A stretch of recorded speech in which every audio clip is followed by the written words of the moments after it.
De quoi va-t-on parler ce soir? La cote de popularité de Kylian Mbappé s'effondre. Est-ce que c'est mérité? Le capitaine de l'équipe de France est à nouveau au cœur d'une polémique. Il les enchaîne, on va en parler dans quelques instants. Faut-il généraliser les toilettes mixtes? Il y a plusieurs écoles qui ont tenté l'expérience. C'est une mesure qui fait beaucoup réagir, soi-disant pour des questions de sécurité. Je pense que ça nous amènera sur les questions de wokisme, messieurs. Je voudrais peut-être... Oui, je le vois, Il se profile à l'horizon. Restez avec nous, ça va être croustillant une fois encore. C'est pas tout de suite la pub, hein? Ah mais non, oui, attendez, non mais là c'est le... Je parle mais vous m'avez fait peur. Mais non, oui. Allez financer des ateliers culturels en prison, est-ce une bonne idée? Il y a un nouveau dispositif qui permet aux détenus d'observer des œuvres d'art depuis la prison. Ça coûte quelques dizaines de milliers d'euros. On en parlera tout à l'heure. On va commencer par l'ami Kylian Mbappé. Mais depuis le début de l'année, on ne parle que de lui. Mais on ne parle que de lui, Kylian Mbappé. Bon, alors, dernière polémique en date. Il a été annoncé forfait pour le rassemblement de l'équipe de France alors qu'il a joué quelques jours plus tard en match avec le Real Madrid. Voilà, ça commence. D'après un sondage Odoxa, sa cote de popularité est en chute libre. Est-ce mérité? On regarde cette vidéo, on en parle juste après. Le football, Israël-France, jeudi soir en Ligue des Nations, et ce sera sans Kylian Mbappé, qui n'est pas convoqué avec les Bleus afin de le ménager. Jamais un capitaine de l'équipe de France n'avait privilégié son club et le repos plutôt que la sélection. Clément Dantib, 76 ans, fan absolu de l'équipe de France avec 306 matchs des Bleus au compteur, en veut à Kylian Mbappé. C'est quand même un manque de respect, voilà, pour l'équipe de France. C'est un maillot bleu, blanc, rouge, et il représente la France. En plus, il est capitaine et il donne un mauvais exemple. Sans Mbappé et sans Griezmann, désormais, les clés de l'équipe de France vont être confiées à des joueurs moins expérimentés, mais très motivés. Voilà, et sachez que sa cote de popularité s'est effondrée, je vous le disais, moins 12% par rapport au mois d'avril. 54% des Français ont une bonne opinion de Kylian Mbappé, un peu plus de la moitié. Alors, la cote de popularité de Kylian Mbappé s'effondre, est-ce mérité? Attention, suspense. Et la réponse est... Eh ben moi j'ai dit oui, comme vous Eric, et vous dites non, cher Yann. Bon alors, expliquez à Yann pourquoi nous disons oui, cher Eric. Alors, moi je vais prendre un scotch, s'il vous plaît. Je suis d'accord. Avec ou sans glaçon, à consommer avec modération, bien sûr. Non, mais c'est d'autant plus mérité qu'il est parti de très haut. Au début de sa carrière, alors non seulement c'était un footballeur phénoménal, ça reste évidemment un très grand footballeur, mais on était frappé par la manière dont il parlait, on était frappé par le fait qu'il avait été élevé avec des valeurs par ses parents. C'est pas toujours le cas dans le football, il faut bien le dire. Et il avait presque cette image de gendre parfait, en tout cas de joueur avec une élocution, un vocabulaire au-dessus du commun et surtout des valeurs. Petit à petit, ça s'est dégradé. Alors, il y a eu l'affaire du Paris Saint-Germain où ça a été un peu pénible parce qu'il voulait absolument partir au Real Madrid, malgré les ponts d'or qui étaient faits par le Paris Saint-Germain. Ça a déjà créé un malaise parmi les supporters du Paris Saint-Germain qui l'idolâtraient. Ensuite, il y a eu un dossier dans lequel je pense qu'il est dans son bon droit, mais qui a dégradé son image. C'est quand il a réclamé les 55 millions. Je pense qu'il y a droit, mais enfin, par rapport au public français en général et au public parisien en particulier, ça fait vraiment... Voilà, ça fait un peu rapia, ça fait un petit peu ingrat. Quand on a droit à 55 millions d'euros, le nombre de personnalités qui ne les demanderait pas est quand même assez limité sur la planète Terre. C'est vrai, mais c'est pas 260 en fait, c'est euros jamais et juste. 27 centimes. En fait, c'est jamais 55 juste. millions d'euros. Voilà, moi je les aurais réclamés, c'est vrai. Ouais. Mais c'est jamais juste, on n'est jamais juste avec les stars, on est plus sévère. D'euros bruts annuels. Voilà. Et après, bon, il se trouve que sur le terrain, ça se dégrade aussi. C'est-à-dire qu'en équipe de France, le dernier Euro a été extrêmement décevant et que globalement, on a un peu l'impression qu'à force d'avoir la tête ailleurs, c'est-à-dire de vouloir jouer ailleurs, de s'intéresser aux questions d'argent, il en a un peu oublié le jeu. Donc c'est quelqu'un qui est un peu sur la pente descendante. Et là, alors là, vraiment, là où ça ne va pas du tout, et là, c'est vrai que là, les Français, je suis même étonné qu'il y ait encore autant de Français pour le soutenir. On ne touche pas à l'équipe de France. Voilà, quelqu'un qui dit... On ne touche pas à l'équipe de France. Moi, je ne veux pas jouer en équipe de France, parce que c'est ça, parce que je préfère privilégier... Le Real. Le Real. Là, ça passe pas parce que le devoir le plus élémentaire d'un joueur, c'est, quand il a l'honneur de représenter son pays, de le représenter sans faire d'histoire. Si vous êtes encore apte à jouer, vous devez jouer pour l'équipe de France. Donc là, le camarade Mbappé, il est quand même sur une très mauvaise pente. Il est sur une très mauvaise pente. Il est sur le carton jaune, là. On n'est pas loin du rouge, là, je vous le dis. Non, c'est un carton jaune orangé. Orangé, je suis d'accord avec vous, Eric. Non, mais c'est inadmissible. Alors moi, Pascal, il y a certains sujets sur lesquels je ne suis pas à l'aise. Par exemple, l'écriture cunéiforme, le macramé, la grammaire indonésienne, la poésie anglaise du XVIIe siècle et le calcul matriciel et Mbappé. C'est des sujets que je maîtrise assez mal. Mais que vous adorez quand même. Non, je dirais qu'il y a quelque chose de très français dans le fait de vouloir brûler ses idoles. Ça, c'est la première chose. Je suis d'accord. On aime haïr, en fait. Ouais. On Alors que adore, on adule. On aime haïr, en fait. Vous Peut-être. savez, vous vous souvenez, Eric von Stroheim, l'homme que vous adorerez haïr, l'acteur Eric von Stroheim. Eh bien, en fait, il s'est fait Stroheimiser par la France, notre ami Mbappé, et il rejoint le panthéon de tous ceux qu'on aime voir dégringoler parce qu'on les a portés très, très, très haut.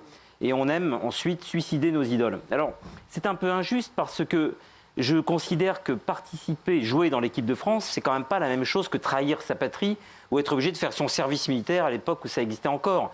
On va pas faire de Mbappé un collabo qui aurait rejoint un pays hostile ou un pays ennemi et qui jouerait contre son camp. Il a simplement décidé de faire passer sa carrière personnelle avant le destin de la France et d'une certaine manière, il ne fait que rejoindre une logique. Vous ne croyez pas que la France lui a tout donné? Il ne fait que rejoindre une logique qui est celle de l'argent dans le foot. Et ça va tellement loin, l'histoire de l'argent dans le foot, qu'on se demande aujourd'hui si le foot n'est pas une monnaie en soi. C'est-à-dire que si le foot comme jeu n'a pas été dissous complètement dans le foot comme enjeu financier, que finalement, taper dans le ballon n'est devenu que quelque chose d'adventiste, de secondaire, une sorte de conséquence des moyens mis en jeu. Alors qu'avant, si vous voulez, c'était un sport dans lequel il y avait de l'argent. Maintenant, c'est de l'argent dans lequel il y a un sport. Vous voyez ce que je veux dire? Ça s'est complètement inversé et il ne fait que être le représentant de cette modification de l'ADN du foot. Alors écoutez ce que disait Daniel Riolo, c'était dans l'Afterfoot sur RMC, écoutez. Peu importe que le Real ait imposé, au moins on acte aujourd'hui, oui, une chose qui de toute façon était claire dans la tête de Mbappé depuis très longtemps, c'est qu'il fait bien ce qu'il a envie de faire, qu'il en a rien à foutre de ce que tout le monde peut dire et il fait ce qui est important pour lui à ses yeux. Et il gère sa carrière comme bon lui semble. C'est quelque chose qu'on savait et il l'acte à chaque sortie. Et à un moment, et je vais terminer là-dessus, il faut juste arrêter d'être hypocrite. Nous-mêmes, on le dit sans arrêt que ces matchs de l'équipe de France, ils font chier tout le monde. Voilà. Et alors, moi, ce que j'aime, je voudrais voir quand même, parce que ce que dit Kylian Mbappé, le mois dernier en conférence de presse, il a justement évoqué les critiques sur sa façon de jouer en équipe de France. Il avait donné son avis sur les critiques du public. Vous savez ce qu'il dit, Mbappé, au public qui le critique? Il dit ça. Ce que pensent les gens, c'est le cadet de mes soucis. Dans le foot, on ne peut pas contenter tout le monde. Bon, il s'en fiche, quoi. C'est ce que je dis la même chose tous les soirs au public. Hein. Oh Et qui le prend très bien parce qu'il est très... C'est QFD. Oui. C'est vraiment pas adroit, pour dire le moins. Non, mais en gros, j'en ai rien à Oui, faire. j'en ai rien à faire. Hein, Oui, voilà, je m'en fous. Oui, mais enfin, excusez-moi, mais enfin, c'est quand même le public. Sans le public, il n'y aura pas de football. Hein. Exactement, Pas de football. exactement. Bon, la première chose. Ensuite, pour reprendre l'argument de Yann sur la dissolution dans l'argent, ce qui est tout à fait vrai. Enfin, si Mbappé vaut autant d'argent, c'est à la fois par son talent et par le fait qu'il joue pour l'équipe de France. C'est-à-dire que c'est une vitrine internationale incroyable. Donc là, il est en train quand même de cracher dans la soupe et puis d'avoir une attitude vraiment d'enfant gâté et de sale gosse qui devient un peu pénible. Voilà, parce que je regrette, mais il joue pour l'équipe de France. Moi, j'ai été un footballeur du dimanche, pas super doué, mais très motivé. On est des millions qui rêvions à l'époque, et il y en a encore beaucoup qui rêvent de jouer en équipe de France. Ce rêve est une réalité pour Kylian Mbappé. Il dit non, parce que moi, je ne veux pas un match de plus, je risque d'être fatigué, etc.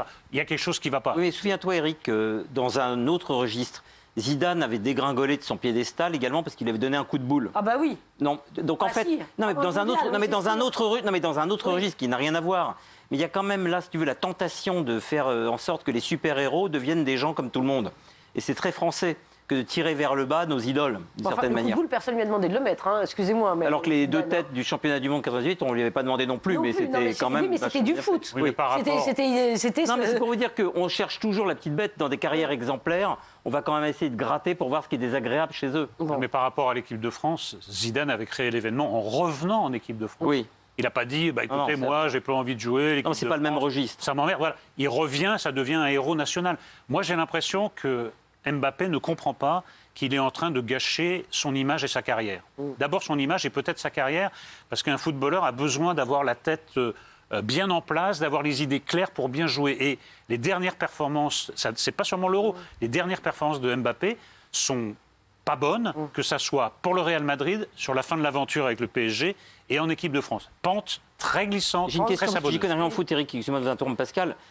Sa carrière est bientôt terminée, donc quel âge il a? Enfin, j'y connais. Pas du tout. Ah non, il a encore une longue carrière devant lui. 25 ans. D'accord. Ah oui, il a encore. Encore 10 ans. D'accord. Peut-être pas au même niveau, mais encore 10 ans. Regardez ce qu'en pensent les Français sur TikTok, parce que là, ça réagit sur les réseaux sociaux, mais vous aussi, vous pouvez réagir, #PayA. Écoutez ce qu'ils disent. Mais les gars, Mbappé, c'est trop. Franchement, ce joueur, c'est trop. On parle du capitaine des frérots. Et là, on apprend quoi? Hier, il est titulaire en Liga. Tout cet irrespect, tout ce désamour pour l'équipe de France, tout ce manque de respect pour monsieur Didier Deschamps, pour ça. Mbappé, c'était le pire joueur sur le terrain, je vous dis la vérité, les gars. Il y a un monde où Kylian Mbappé garde le brassard de l'équipe de France. Mais on se rend compte ou pas? Voilà. Non, mais c'est vrai, mais après, on peut comprendre. Je suis désolée, dans le public, vous en pensez quoi, vous? Est-ce que Mbappé a, pardon, mais un peu disjoncté? Levez la main, ceux qui pensent qu'Mbappé, il abuse, quoi. Hein? Voilà. Ben voilà. Mais la majorité, voilà. La majorité pense que Kylian Mbappé abuse. Tiens, je ne sais pas si on le compare, parce que c'est une légende, hein, c'est déjà une légende, Kylian Mbappé, on ne peut pas tout lui retirer, certes. Dans la même émission, l'After Foot, ils ont comparé Mbappé à Zidane et Platini. Ils disaient en substance que Zidane et Platini ne se seraient pas comportés comme ça. À partir du moment où tu veux gérer ta carrière comme ça, comme une star de la NBA, de manière très individualiste, où c'est tout pour ta gueule et tout pour ta carrière. Dans ce cas-là, tu ne dois pas t'engager dans ce qui est un sacerdoce, à savoir le capitanat de l'équipe de France. Parce que je ne pense pas que Zidane, capitaine de l'équipe de France, aurait fait cela. Je ne pense pas que Platini, même si c'est une autre époque, capitaine de l'équipe de France, aurait fait cela. C'est une affaire d'époque pour moi. Pas seulement. Je pense que Mbappé a pris le capitanat comme une évidence, un trophée supplémentaire, un dû. Tu l'as dit très justement et très peu de gens l'ont dit. Il a pris ça comme un trophée personnel. Il a pris ça comme un trophée personnel. Il n'a pas sens de la responsabilité. Ça me fascine, ces émissions de foot, after foot, etc. On a l'impression que tout l'enjeu de la planète Terre, des 150 années à venir, est suspendu au micro de 3 personnes. Attendez, tout à fait respectable. Non, mais et qui analyse au crampon près. Non, mais je trouve ça fascinant, mais c'est marrant, il n'y a pas l'équivalent pour la littérature ou pour la danse classique ou pour la mécanique quantique. Ça fédère moins les foules. Non, mais c'est fascinant parce qu'il y a des types. Non, mais moi j'adorerais. Non, mais je suis jaloux parce que j'adorerais que cette émission existe dans plein d'autres domaines. Il n'y a que le foot qui peut attirer des spécialistes qui aimeraient voir au ralenti 150 fois la même séquence, sur ralenti 2 fois, puis 4 fois, puis 16 fois. Et puis revenir sur la séquence avec des mecs qui reviennent commenter les commentaires de ceux qui avaient commenté l'avant-match du commentaire de l'après-match. De dire est-ce que Proust aurait mieux fait de jouer en 4-4-2 qu'en 4-3-3, par exemple, ou en 4-2-3-1, ce serait formidable. Non, mais juste pour prolonger un peu le débat, il faudrait quand même rappeler aux camarades Mbappé une évidence, c'est que le football est un sport collectif. Alors d'abord collectif sur le terrain, et c'est le sport, alors peut-être qu'on se trompe, peut-être qu'on lui donne trop d'importance, mais c'est également collectif parce que ça représente une collectivité. Il n'y a pas d'autre sport collectif qui représente plus un pays. Bien sûr qu'on va se passionner pour la Coupe du Monde de rugby ou les Jeux Olympiques avec les parcours des équipes de France de volleyball ou de basketball, mais pas au niveau du football. Donc ce qui engage à la fois une équipe, un club et un pays. Je trouve qu'il fait preuve d'un égoïsme un peu regrettable, et même très regrettable. Ouais. Alors on vous a posé la question, évidemment. Qu'est-ce qu'il y a? Est-ce que sur le terrain, comme joueur, il fait preuve d'égoïsme ou pas? Ça, c'est normal parce que c'est un buteur. Un buteur est égoïste. Ah oui, d'accord. Non, mais donc ça veut dire que. Voilà. Mais il est très. Même dans le jeu, en fait, il fait pas de passe, il joue perso. C'est un peu ce qu'on lui demande. D'accord. Mais en tout cas, son niveau est très en dessous de celui qu'il a été.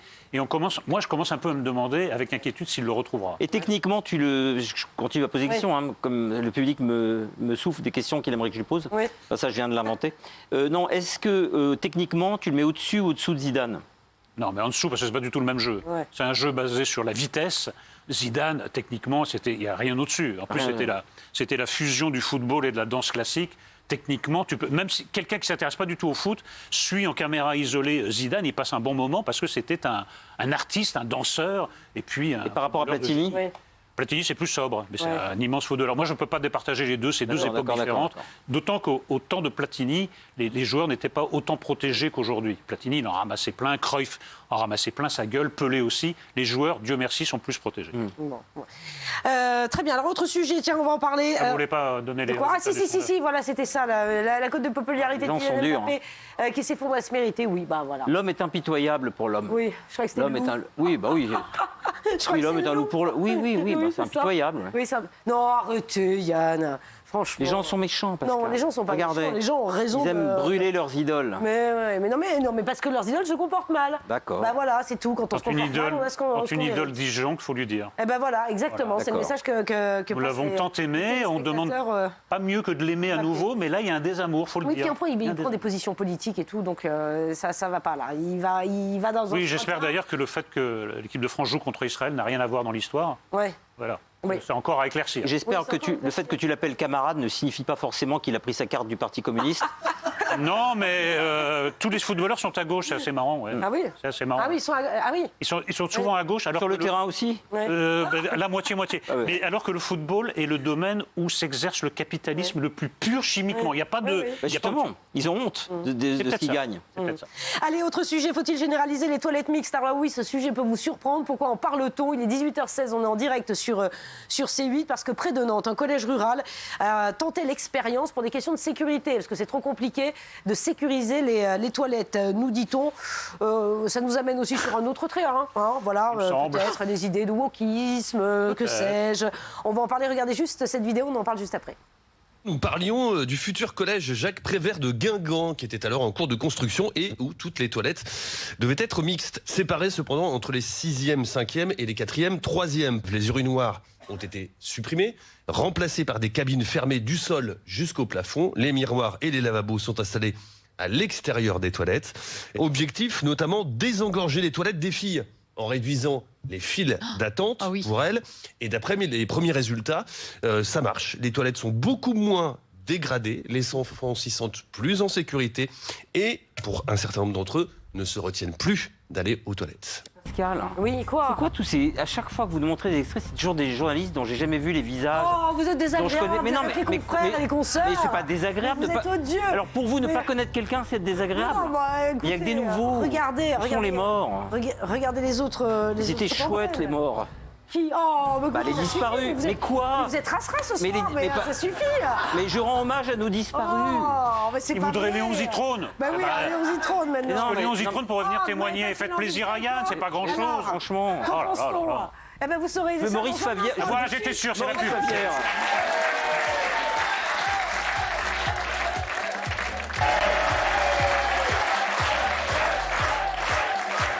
Il est 18h25, merci d'être avec nous, on est en direct, on est sur C8, merci d'être là, toujours plus nombreux tous les soirs. Merci, c'est important de le dire, on était encore leader TNT hier, merci beaucoup à tous ceux qui nous regardent. Non, mais il faut... Allez-y. Non, il faut aussi rendre à ça, il faut remercier Cyril pour la confiance qu'il nous a accordée pour cette saison. Exactement, merci beaucoup Cyril. Eh oui, non, mais c'est vrai. Bravo. Oui, d'accord. Oui. Enfin, moi, chaque fois que je prends connaissance de ces excellents chiffres, je pense aux autres. Ah. Je me mets à leur place. Ah oui. Voilà, ils sont- Ah oui, oui, Ah oui. ils rigolent pas. Ils Ah, rigolent ils pas, ont- ils savent bien qu'ils vont rester là, dans le couloir. On les voit là d'ailleurs, il y en a qui sont là. Bon, il y en a qui se sont découragés, qui sont rentrés chez eux. Il y en a encore un ou deux qui s'accrochent. Je vois Verdez, oui, Verdez est là. Jean-Michel Thomas Maire Guénolé aussi. qui révisait dans les couloirs, Mais malheureusement, dans l'espoir de nous rejoindre. C'est vrai. mais malheureusement non. Ouais. Ça a fait des beaux débats avec Thomas Guénolé, je pense, sur le plateau. Oui, mais sans lui aussi, ça en fait des beaux. Voilà, c'est ça. Ah, Non, mais on le c'est ça. salue, on l'apprécie beaucoup. Bien sûr, bien sûr. Alors, on en était où? On en était sur les toits. Et on va enchaîner avec des toilettes. Donc, Ah non, Non, on est en direct. Ah, non, non. Non, coupez, même si on est en direct, coupez. C'est pas parce qu'on est en direct qu'il faut pas couper. j'ai hein. pas dit ça, j'ai annoncé. Oui, oui, vous avez annoncé. Mais c'est parfaitement. dingue, Si rien vous dire. n'étiez pas, si vous Ah non, on n'étiez peut rien dire avec elle. Hein. Non, non, Ah, tu le rien. découvres maintenant. Ah oui, avec vous, vous pouvez rien dire. Non, c'est moi là. Par exemple, t'as pas le droit de dire, non, je le dirai Non, pas. non, vous ne dites rien, Yann. Vous Ou ne alors dites je rien. le dis, mais sous une autre forme. Non, je vais pas le dire. Non plus, vous dites rien. 18h27. Même donc si, vous êtes même en- si je le mets sous cette forme-là. Hors de question. Non, d'accord. Alors 18h27. Excuse-moi, Gilles. Hein. Ouais, C'est on pas est en contre toi. direct, on est en direct sur C8. De quoi parle-t-on? Juste avant la. Et pause sur de Jean-Michel, Yann. et sur Non, Jean, non, ça non, mais sur suffit, Jean-Michel, Yann. sur Jean-Michel. Jean-Michel Maire. Hein. Oui, j'ai bien compris. J'ai bien compris. Moi, j'en ai une sur Guénolé, mais je la garde. Non, vous la gardez. Garde-la sur Guénolé, elle est hard. Je sens que ça va mal terminer. Non, là, cette celle histoire. qu'il a sur Guénolé est hardcore. Ah oui, non, bah non, voilà. Pas d'histoire. Je ne veux pas d'histoire. 18h27, on est en direct. De quoi parle-t-on? Nous parlions des toilettes mixtes, puisqu'il y a une expérience qui a été menée dans une école communale. Faut-il généraliser les Vraiment crade. Alors, c'était pour des questions de sécurité. Non, mais son truc sur Guénolé est cradissime. Quoi. Ah non, mais ça suffit, Yann Moix. Stop. Il se dit que Guénolé était en CM2 à l'époque. Ah bon? Oh. Il a lancé de l'encre sur un petit camarade qui était devant. D'accord, stop. Alors, les toilettes mixtes, vous êtes généralisées. C'est pas de l'encre, c'est pas un petit camarade. En rouge, si on est contre, et en bleu, si on est d'accord. Vous connaissez le principe de l'émission. Alors. En CM2, c'était. Moi, j'ai dit que j'étais contre, évidemment. Guénolé. On va pas y arriver, je vous jure. Faut-il généraliser les toilettes mixtes? Donc, Eric et moi, disons. Mais il est Vous studieux. dites Non, oui. mais studieux. Tout à l'heure, il travaillait. Il y avait Gilles Verdez Non, écoutez, à son bureau. Yann Moix, Et Thomas Guénolé. Non, mais continuez comme ça. Non, mais il révisait. Mais écoutez, Moi, je trouve ça génial. Qu'est-ce que ça peut faire? Mais je trouve ça fantastique. Moi, ça me rappelle l'école. Ils sont tous les deux à un bureau. Vous avez révisé, vous? Non, vous l'avez pas ils révisé. étaient tous les deux à un bureau et c'est très studieux. Ils travaillent vraiment comme des écoliers. Oui, bien sûr, parce que ça me les rend très sympathiques. Pour rien en plus. Pourquoi pour rien? Mais ils viendront jamais. Non, mais pas chez nous, mais ils viennent après chez Ah oui, chez Cyril. Ah oui. Non, ils révisent pour Cyril. Hein. Pourquoi vous êtes pour les toilettes mixtes? Ah bah, je vous expliquerai. Bah, je voudrais bien que vous l'expliquiez. Non, mais d'abord, maintenant. Eric, c'est Eric qui commence toujours. Ah bon? Bah, l'instant que je sache. Ah oui, c'est parce que... Parce que je sais même pas ce que j'ai répondu à la question. Je sais pas ce qu'il va dire encore. Non, mais vous êtes. Non, mais moi, je sais ce que j'ai répondu. J'ai dit Oui. non, j'ai dit non. Alors, quand même, je commence par le seul point positif. C'est la suppression, dans ce cas-là, des urinoirs. Moi, je suis très anti-urinoir. Ah oui, c'est terrible. C'est un lieu d'aisance qui est pour moi un lieu de malaisance. Je suis d'accord. Bon, voilà, donc ça, voilà. Après, effectivement, il y a des raisons d'organisation qui sont mises en avant, il y a des raisons de santé. Alors, les gamins n'iraient pas aussi souvent aux toilettes, ils se retiendraient, alors ça pose des problèmes de santé, puis même de concentration. Si vous avez envie d'aller aux toilettes et vous avez un contrôle de 4 heures, enfin, etc., etc. Bon, tout ça est bien évidemment du pipeau, parce que qu'est-ce que c'est que cette histoire? C'est la traduction, au niveau de l'école, de l'idéologie wokiste. Voilà. C'est-à-dire montrer que, en fait, il n'y a pas grand-chose pour passer de fille à garçon, de garçon à fille, que tout ça, c'est un peu la même chose. Alors, que les choses soient claires, parce que dès qu'on questionne l'idéologie trans, on passe pour un fasciste. Je n'ai rien contre les trans, je suis pour qu'on les protège, parce qu'il y a des tas de connards qui s'en prennent à eux. Par principe, je le dis face à la caméra, protégeons les trans contre les salauds et les connards. Simplement, cette idéologie qui essaye de s'imposer à tous sous des prétextes bidons de sécurité et de santé publique, je trouve ça insupportable. En plus, je ne crois pas que ça mette les gamins à l'aise d'être mélangés entre garçons et filles pour aller aux toilettes. Et si ça pose des problèmes, faisons des toilettes plus vastes, plus confortables, tout ce qu'on veut. Mais cette histoire de mélange est simplement un cheval de Troie wokiste qu'on essaie de nous vendre sous un autre nom. Ça ne marche pas. Calmez-vous à répondre à ça. Non, ce qui est très intéressant, c'est qu'on peut avoir des conclusions woke ou anti-woke à la même question. C'est-à-dire qu'en fait, voici le raisonnement wokiste. C'est de dire, par exemple, si tant est qu'il y a un raisonnement wokiste, hein, c'est de dire, écoutez, tout le monde sera logé à la même enseigne, puisqu'effectivement, entre une femme et un homme, la distance est ténue, le territoire est ténu. Et on peut aussi avoir la réponse inverse en disant que pour mettre une fin à toutes les ramifications wokistes possibles, à toutes les divergences microscopiques possibles entre telle personne qui pense avoir tel début de trans, machin, etc., et l'autre qui pense qu'il faut revenir en arrière, etc., on fait finalement des toilettes génériques pour tout le monde. Et d'ailleurs, c'est ce qui est arrivé aux États-Unis où le wokisme est allé tellement loin que le résultat du wokisme a été qu'on remet des toilettes finalement unigenres, enfin c'est-à-dire les mêmes pour tout le monde. Et ça me fait penser finalement, vous savez, à certains cas de figure où on peut considérer que le capitalisme et le communisme ont exactement le même résultat. Je m'explique. Dans les pays communistes, on sait que pendant les crises, les gens faisaient la queue pendant des heures pour acheter la même chose. Il n'y a pas le choix. Et par une sorte de ruse de la raison, le capitalisme arrive aux mêmes conclusions. C'est-à-dire que par intoxication, par publicité répétée, les gens, alors qu'ils ont un choix infini dans les sociétés capitalistiques, vont toujours acheter le même disque de Aya Kamura, etc. C'est-à-dire qu'ils vont faire la queue pour la même chose, comme dans les pays communistes en temps de crise, la queue pour aller voir le même concert, pour aller voir le même match de foot, etc. Donc, si vous voulez, on arrive à ce genre de contradiction où, dans ce genre de questions, finalement, les ramifications contre aboutissent aux mêmes ramifications que pour ceux qui sont pour. On arrive aux mêmes conclusions dans les deux cas de figure. Oui, mais il y a une contradiction logique, si vous voulez. L'affaire pourrait paraître anecdotique si, dans le même temps, toute une idéologie ne faisait pression sur les enfants en disant « T'es bien sûr d'être un garçon, toi, à un âge très tendre, t'es bien sûr d'être une fille ». Donc, si vous voulez, ça fait entrer dans quelque chose de très familier, de très quotidien, de très prosaïque qui sont les toilettes, une idéologie qui maintenant veut mettre dans la tête des gamins très très tôt que le changement de sexe est quelque chose d'assez normal, d'assez courant, alors que c'est l'exception. Ensuite, il y a un autre argument quand même qui est utilisé, c'est, vous comprenez, il ne faut pas que les personnes trans ou les personnes qui ne sont pas sûres de leur sexe se sentent mal à l'aise. Mais excusez-moi, mais on ne va pas quand même organiser toute la société autour du malaise de personnes qui représentent 0,0001 de notre population. Ils ont le droit au respect, mais le respect et faire tout tourner autour d'eux, ce sont deux choses différentes. Donc je trouve que sous des allures anecdotiques, ce sujet est assez grave parce que ça engage l'évolution de la société dans les années à venir. Et là, pour l'instant, je trouve que c'est une très mauvaise direction, en plus présentée sous des prétextes bidons. Saviez-vous quand les toilettes, parce qu'elles étaient mixtes au départ, et elles ont été séparées. À partir de quand? Au Moyen-Âge. Le saviez-vous? Regardez la réponse, c'était sur RMC. Les toilettes, ça varie beaucoup selon les pays et les époques. La France, d'ailleurs, n'a pas la réputation d'être très portée sur l'hygiène. En réalité, dès le Moyen-Âge, on installe des chambres d'aise, c'est-à-dire des toilettes publiques. Alors ça, c'est pour les pauvres. Les riches ont des latrines chez eux. Mais pour les pauvres, comme pour les riches, les toilettes sont mixtes. Il faut attendre le 19e siècle pour voir des toilettes séparées généralisées. Et au début du 20e siècle, c'est complètement devenu la norme, y compris dans les entreprises. Les toilettes hommes d'un côté, les toilettes femmes de l'autre, et tout le monde trouvait ça très bien. Il faut dire aussi que les écoles étaient mixtes, donc ça aide. Oui. Au 19e siècle, on a inventé les écoles, pardon. C'est devenu mixte après une phase où on avait inventé des écoles séparées. Donc c'est normal que les toilettes l'étaient aussi. Non, ce que je voudrais. C'est devenu séparé. Oui, c'est devenu. Voilà. Non, c'est devenu mixte. Mais avant, c'était séparé, donc les toilettes l'étaient fatalement. Non, ce que je voulais dire à Eric tout à l'heure. C'est la chose suivante, parce que les téléspectateurs savent peut-être pas forcément, je les prends pas pour des idiots, surtout les nôtres, c'est les plus intelligents du PAF, et j'aime notre public téléspectateur. Mais un jour, j'ai débattu, vous allez voir, avec Alain Finkielkraut, c'était à On n'est pas couché avec Laurent Ruquier, et je me suis aperçu, pendant le débat, que Alain Finkielkraut, tout académicien qu'il est, il n'était pas encore à l'époque, pensait, là je parle pas d'un type de 12 ans, qui pensait que les trans étaient des travestis.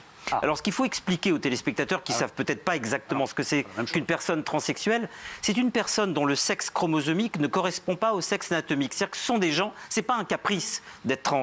C'est-à-dire que notre anatomie nous dit quelque chose qui n'est pas ce que nos chromosomes nous disent. Donc en fait, nous n'avons pas le sexe que nous pensons que nous avons véritablement. Et donc on voit le sexe qu'on possède comme une excroissance, comme une imposture, comme quelque chose de gênant et comme quelque chose, dans certains cas, d'insupportable. Donc être trans, c'est pas un caprice. C'est vraiment un cas de figure qui n'avait pas été envisagé jusqu'à maintenant. Et à titre personnel, je trouve ça très bien qu'on puisse respecter ces gens en termes de gens qui souffrent le martyre d'être incompris depuis des siècles. Non, moi je suis tout à fait d'accord avec ça, surtout avec le mot respect qui est évidemment très important, mais c'est une chose différente de pousser des gamins à tout de suite considérer à un âge trop tendre le changement de sexe. Et j'observe quand même quelque chose de très troublant dans cette affaire comme dans beaucoup d'autres, c'est à quel point le progressisme est souvent une régression. Exactement. Pour moi, c'est une régression et c'est pas le seul aspect sous lequel le progressisme est en fait une régression. Moi, je ne veux pas acquiescer à une société régressive. Ce que je disais tout à l'heure, c'est qu'en fait, excusez-moi Pascal, c'est que le progressisme part, si vous voulez, il a raison sur un point, Eric, c'est que quand on pousse la logique du progrès dans ses derniers tranchements, par une sorte de paradoxe, on arrive au même défaut que ceux qui sont du côté des réactionnaires, d'une certaine manière. On arrive finalement au même résultat. Très juste. Ouais. Alors, et vous en pensez quoi chez vous? Faut-il généraliser les toilettes mixtes? Eh bien, vous répondez non. Voilà, 85%. Non, merci. Le sujet est bâché. On va parler maintenant d'un sujet qui vous passionne tous les deux. Ah, c'est pas terminé? Non, mais dites donc. Ah oui, il y a 3 sujets. Non, mais j'hallucine. Non, c'est le public qui s'impatientait de retrouver Cyril. Oh, on aime bien tous Il arrive, ensemble. Cyril arrive. Financer des ateliers culturels en prison, est-ce une bonne idée? Alors, vendredi dernier... Très beau sujet. Oui, ça j'imagine bien. 3 détenus. Pourquoi vous dites ça? Très beau sujet. Oui, ça m'étonne pas, je l'ai choisi pour vous. 3 détenus, et vous 3 détenus de la prison de Fleury-Mérogis. Moi, j'ai l'air d'être un peu la 5e roue du carrosse. Pas du tout. De découvrir... C'est toi qui fais un peu le sommaire. De nombreuses œuvres d'art à travers une exposition numérique. Alors, c'est la première fois que ce dispositif est déployé dans un milieu pénitentiaire. Cette expérimentation présente un effort financier de 40 000 €. Alors, pensez-vous que les ateliers culturels dans la prison de Fleury-Mérogis, est-ce une bonne idée? Qu'est-ce que vous en pensez? Qu'est-ce que nous en pensons? D'abord la vidéo et après on en discute.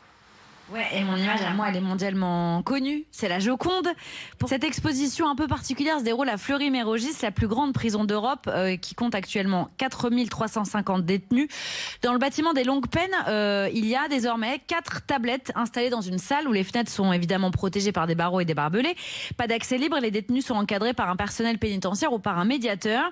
Marc Guillaumet, préfet de région, il dit ceci: la prison est une privation des libertés, pas une restriction d'accès aux soins, à l'éducation, au sport et à la culture. Le coût de cette opération de culture en prison, on va dire ça comme ça, c'est 40 000 € et c'est tout à fait justifié pour le directeur interrégional des services pénitentiaires de Paris.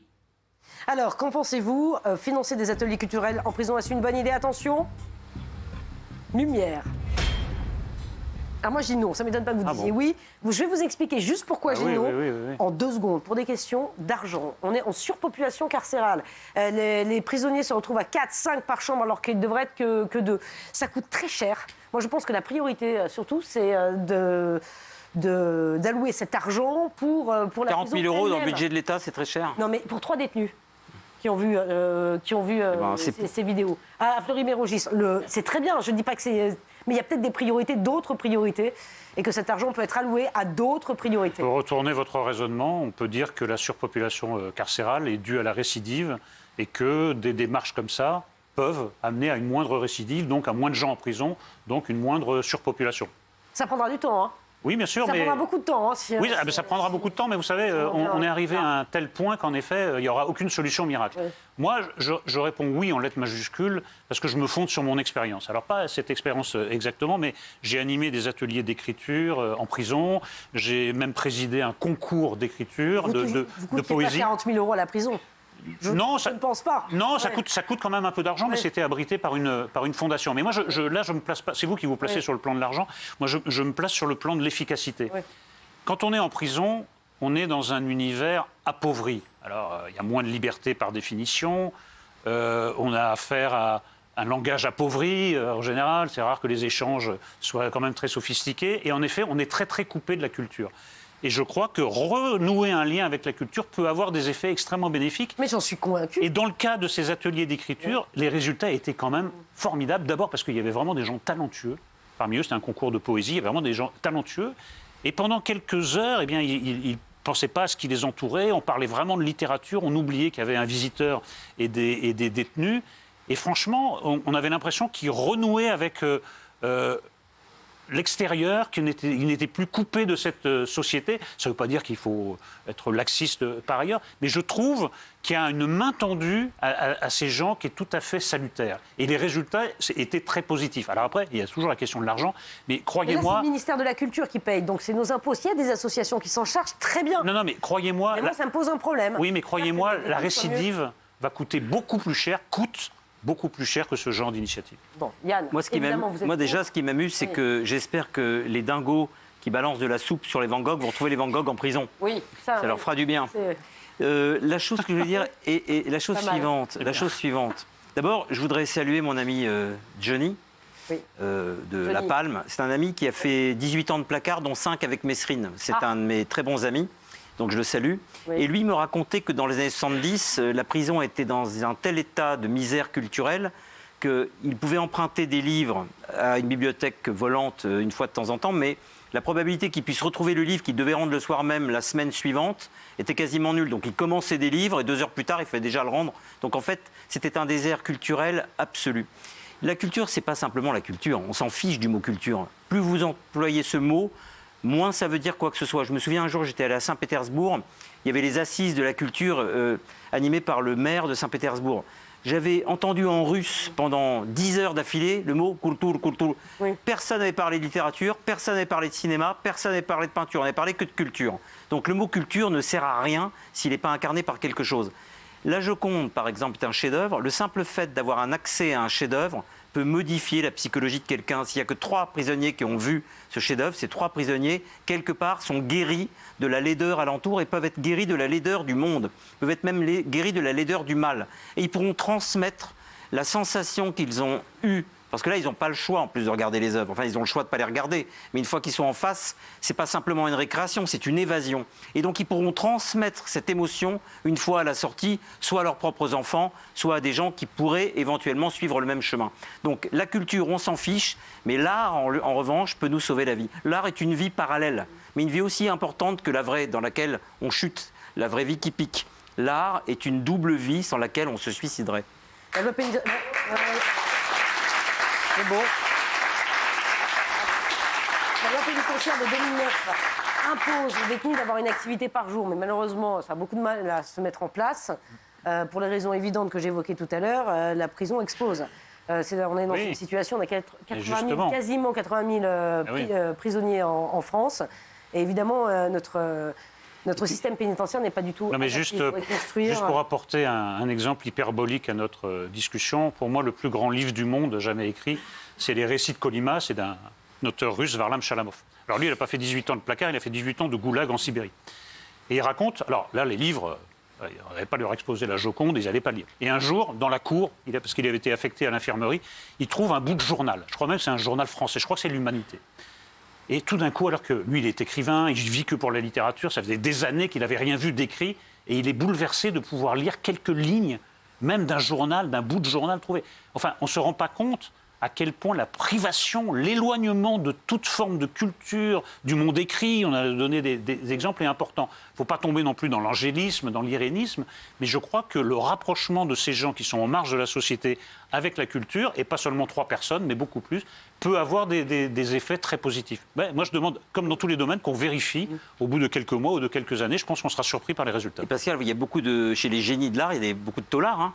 François Villon a fait de la tôle, Le Caravage, qui est un peintre qui a fait de la tôle. Et je rejoins Éric, vous savez que Jean Giono, quand il a fait quelques mois de prison, il regardait, pour s'évader, une tache qu'il y avait au plafond de sa cellule, et il imaginait une île, une aventure, etc., etc. Et il a aussi récupéré un livre sur les barrages, sur les installations hydroélectriques, Jean Giono, et il a décidé de changer, de transformer mentalement ce livre en un roman policier. Pour vous dire qu'on s'accroche à la moindre chose en prison. Tout peut être transformé en art. Alors quand l'art vient jusqu'à vous, c'est quand même vraiment une évasion. En mai dernier, la prison de Toul, en Meurthe-et-Moselle, avait prévu d'organiser, souvenez-vous, pour les prisonniers, une sortie au château de Versailles avec pique-nique dans les jardins, ce qui n'a finalement pas eu lieu à cause de nombreuses polémiques. Oui. Parfois, on pousse peut-être le pas exagéré.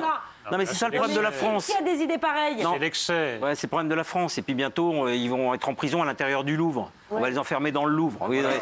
Ça, c'est la France. On a une bonne idée au départ et elle est caricaturée immédiatement par des... Il y en a franchement qui ont ce type d'initiative, alors que, pardon, les prisonniers vivent dans des conditions extrêmement difficiles en prison, vous le disiez, surpopulation carcérale. Je dis juste, avant d'aller investir des dizaines et des dizaines de milliers d'euros dans des écrans, ben voilà, il y a pour le principe et contre les excès. Voilà. Ouais. Sur le principe, voilà. Évidemment, cette sortie à Versailles, c'est pathétique. Mais attendez, mais si ce sont des associations qui s'en chargent, moi, ça ne me pose aucun problème. Très bien, des associations. C'était une association lorsque vous vous rendiez... Une fondation, absolument. Une fondation. Que les fondations s'en chargent, que les associations s'en chargent, mais pas le ministère de la Culture. Ou Mbappé. 40 000 euros pour Mbappé, c'est 20 centimes d'euros pour vous. C'est rien, ça. Surtout s'il récupère Pascal, vous n'avez pas l'impression que le ministère de la Culture balance des sommes autrement plus considérables pour des projets autrement plus bidons? Non, mais alors ça, vous voulez qu'on vous montre? Écoutez, vous pourriez.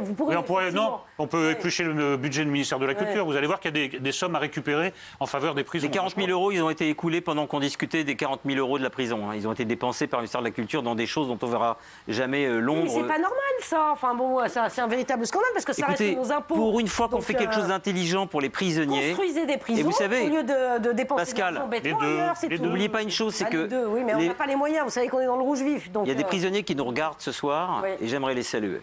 Ben oui, mais écoutez, parce que c'est une vie terrible. Salue, ils payent quelque chose qu'ils ont fait qui est manifestement qui le mérite. Mais je veux dire, la vie carcérale, indépendamment du fait que c'est une punition qui est souvent méritée, n'est enviable d'aucune sorte. Mais ça, on ne le nie, mais même donc, pas, Yann. Je suis d'accord avec vous. Que l'art vienne se faufiler jusqu'à leurs cellules est une chose qui peut modifier leur ADN. Bon, alors écoutez, qu'en pensez-vous, vous, chez vous, de cette initiative? Regardez, le résultat va s'afficher à l'écran, financer des œuvres d'art, non à 80. Non, mais je pense qu'il y a beaucoup de téléspectateurs qui pensent comme moi. Évidemment, bon voilà. Non, mais projet formidable. C'est parce que vous avez donné un petit coup de pied de l'âne à la fin avec cette histoire de Versailles. détails. Tout. Ils n'avaient pas besoin de moi. Vous avez faussé le débat, Pascal. Je suis très déçu. Voilà. Je ne sais pas si je vais revenir demain, parce que je suis très déçu. Ah, Pascal, Si, quoi? demain je reviendrai avec du lunettes noires. Hein. Avec des lunettes Parce que noires? j'ai un autre œil à opérer. Oh, mon Dieu. Mais c'est le dernier, mais c'est le dernier, Et c'est moi le aussi, dernier. et moi aussi. Vous Parce aussi. que vous m'avez aveuglé avec votre mauvaise foi de ce Oh, soir. allez, stop. Cyril Hanouna tout de suite, à demain. Merci beaucoup.